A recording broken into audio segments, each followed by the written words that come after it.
पहले ही बोल चुका था कि आप पाकिस्तान। चलिए इस विषय पर वापस लौट कर आएंगे, मुख्यमंत्री क्या कुछ कह रहे हैं इस पर पूरा विश्लेषण हम आपको दिखाएंगे। लेकिन फिलहाल बात करते हैं शौर्य दिवस के ऊपर।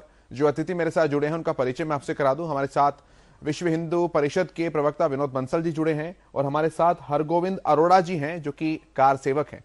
आप दोनों अतिथियों का बहुत स्वागत है सुदर्शन न्यूज पर।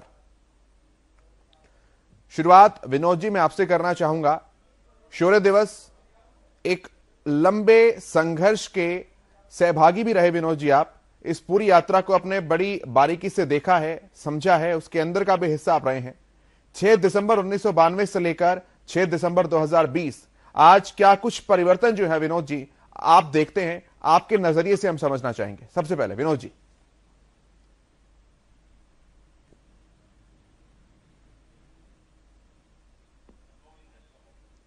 विनोद जी मेरी आवाज मिल पा रही है आपको?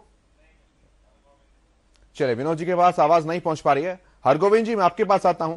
यही प्रश्न मेरा आपसे है। 6 दिसंबर 1992 से लेकर 6 दिसंबर 2020 इस बीच क्या क्या वो परिवर्तन है जो एक पीढ़ी देख पाई, दूसरी पीढ़ी नहीं देख पाई? क्या कुछ वो परिवर्तन है जो आप समझाना चाहेंगे लोगों को आपके नजरिए से, क्योंकि आपने बड़ी बारीकी से देखा है इस पूरे आंदोलन को। जी, जय श्री राम, जी। वंदे मातरम। देखिए, लगभग 464 वर्ष एक हिंदू समाज की भावनाएं जो दबी हुई थी, कई पीढ़ियों ने उस आग जो दहक रही थी, जो बाद में 6 दिसंबर 1992 को ज्वालामुखी बनी। अब ये जो पिछले 1992 6 दिसंबर से आज के 6 दिसंबर में जो हम परिवर्तन देखते हैं, वो सबसे बड़ी बात तो उस पर वो देखते हैं कि हम सदियों। चलिए, कनेक्शन उनका लॉस्ट हो गया है, हम दोबारा उनसे जुड़ने का प्रयास करते हैं।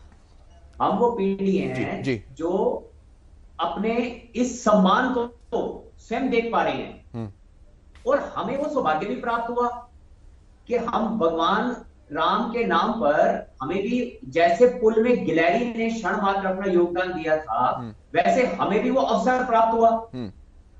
और ये सौभाग्य की बात तो हमारे लिए है ही कि हम अपने जीवन में, कई पीढ़ियां तो अपने जीवन में ये अरमान, ये स्वप्न लिए हुए इस दुनिया से चले गए, और आने वाली पीढ़ी को हम बता सकेंगे कि वो संघर्ष कोई आसान नहीं था।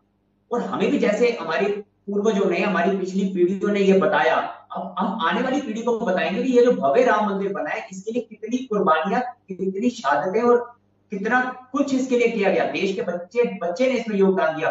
केवल कार सेवकों का ये खाली योगदान नहीं था, उन माताओं बहनों का जो हमें घर से खाना बनाकर देती थी, जो हमें यहाँ तक पहुंचाने में जिन्होंने हमारा मार्गदर्शन किया। कन्याकुमारी से कश्मीर तक का आजाद भारत का सबसे बड़ा आंदोलन था ये।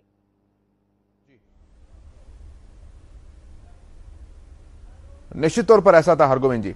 हरगोविंद जी, क्या आप हिस्सा रहे, क्या आप अयोध्या में मौजूद थे 6 दिसंबर के दिन, 1992 के दिन? हम 1990 में जी, 1990 में प्रखंड में बजरंग दल का मेरा दायित्व था।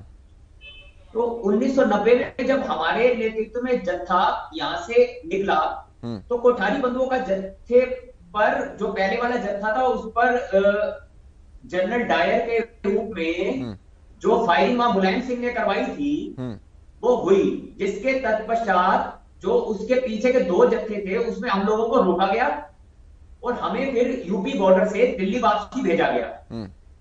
और जब 1990 का दिन आया, 1992 का 6 दिसंबर का कार सेवक हमें अवसर प्राप्त हुआ और हम लोग वहां पहुंचे, तो वो एक जन सैलाब था। वो कोई सुनियोजित नहीं था कि हम घर से सोच कर गए थे कि हमने उस विवादित ढांचे को ढा देना है। वो तो भावनाएं थी, ढांचा था जिसको स्वयं सरकार मान रही थी कि वो विवादित ढांचा है, क्योंकि वहां किसी धर्म की, किसी प्रकार की वहां पर कोई नमाज तो पढ़ी जा नहीं रही थी कई वर्षों से। जी।